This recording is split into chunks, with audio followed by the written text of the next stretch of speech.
Welcome to the cab of my truck. I'm Pastor Barbara Buck, and we're having spiritual conversations about how to live and thrive and be followers of Christ during the pandemic when the world has been turned upside down. And it continues to get crazier every day. People walking into grocery stores and shooting security guards because they've been asked to put a mask on their face because it's a state law and because it will help protect them or protect the people around them. Yikes. One of my favorite theologians and scholars is named Walter Brueggemann. And Walter Brueggemann says that there's an urgent danger to our society in which we live because the conversations are dominated by greed and fear and violence. And he encourages us to think about how to change this conversation, how to change the topics. Jesus opens another way for us. As we read in the Gospel of Matthew, the chapter 6 and the verse 33, the first part of it, Jesus says, "Seek first God's kingdom and God's righteousness." Prioritize. If we are to seek first God's kingdom and God's righteousness, this means we must prioritize seeking these and also growing in maturity as followers of Christ. We need to do this in order to be freed for even a short time from our obsession with our own self and our own rights and our own preferences and what is comfortable for us. In order to genuinely care for others and to genuinely care for the well-being of the human community, we need to seek first God's kingdom and to grow as believers. Jesus affirmed that we can be in this world, in this material world that we can see, touch, experience, hear, smell in a new way. And as Walter Brueggemann writes, we can be present to the people and problems around us with some newness and freshness.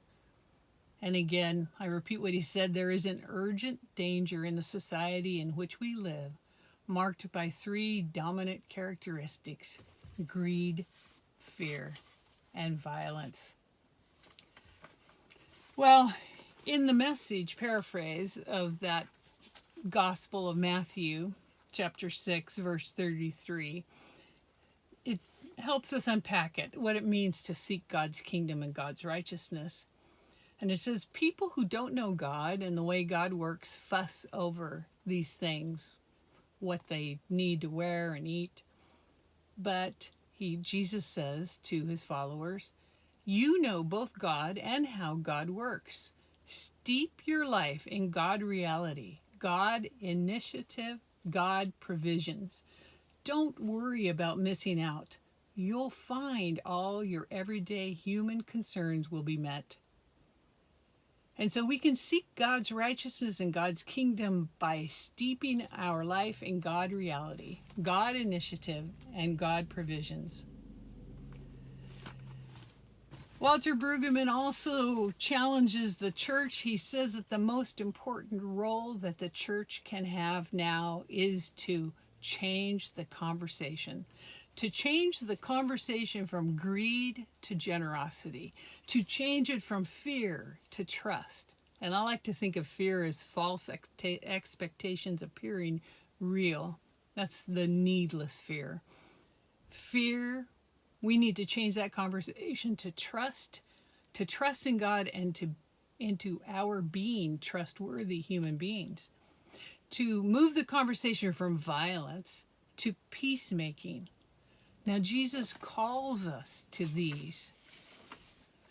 We can be peacemakers when we collaborate with others, when we do a give and take, when we ask for input, when we offer help, when we show honor and respect to another person, even if they are different from us or we don't quite understand them. we are peacemakers. When we share food and we fight hunger and we work against food insecurity, we are peacemakers. And it all comes down to being neighborly. Love your neighbor, Jesus said. Expand and grow your neighborhood. Now, St. Peter's by the Sea, the church where I serve, has a new banner that we put up outside the church on that landscaping right next to a busy street. And all of our neighbors can read it. They drive by, the drivers, the passengers, they go by on bicycles, they run past, they walk past, and they see this banner that says very simply this command from Jesus. It says, love your neighbor, Jesus. It's so simple, but it is so important.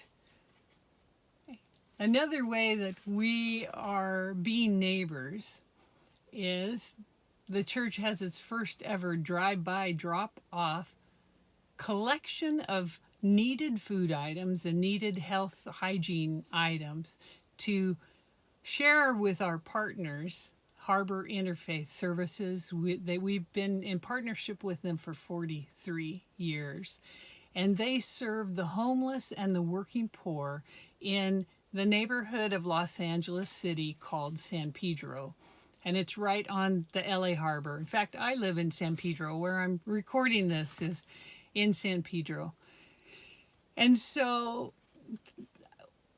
our missions elder and leader, Tracy King Ortega, and we were able to take down, we filled this cab full of food and hygiene items, and we filled the back half of Tracy's SUV, and we drove down to Harbor Interfaith Services, and we unloaded it all for the food pantry there.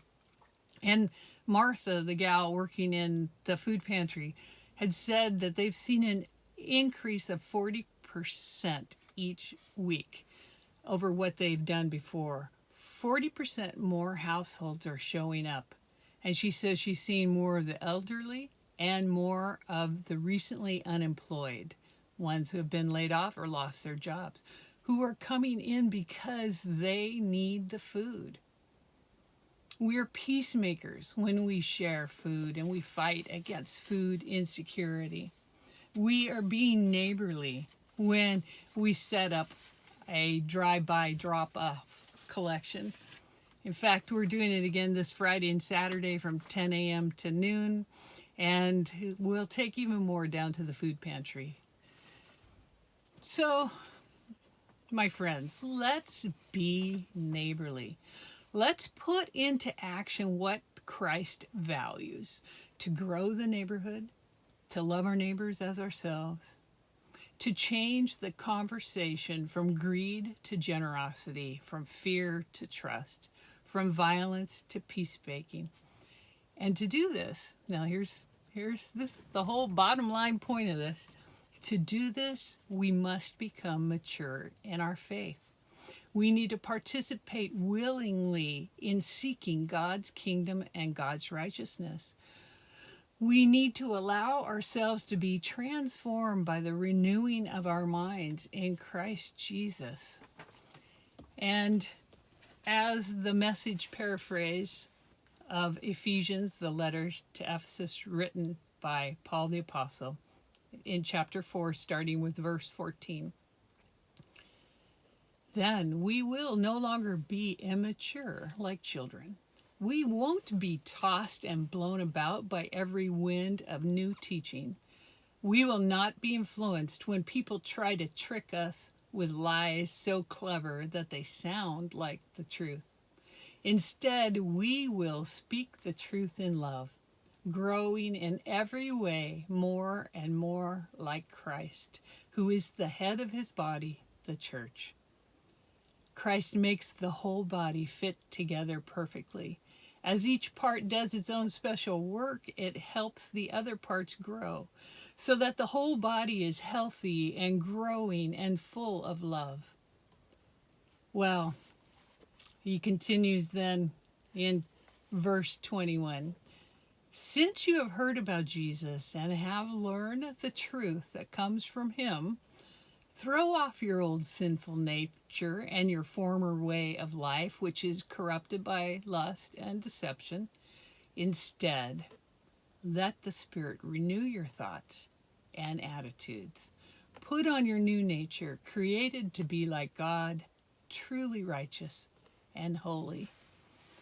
Well, may the Lord continue to free us from our obsessions over our own selves and our own comfort and our own interests, so that we may genuinely care for others and have a genuine concern for the well-being of human community. May you be blessed this day, and I'll catch you next week. I'll be right here in the truck.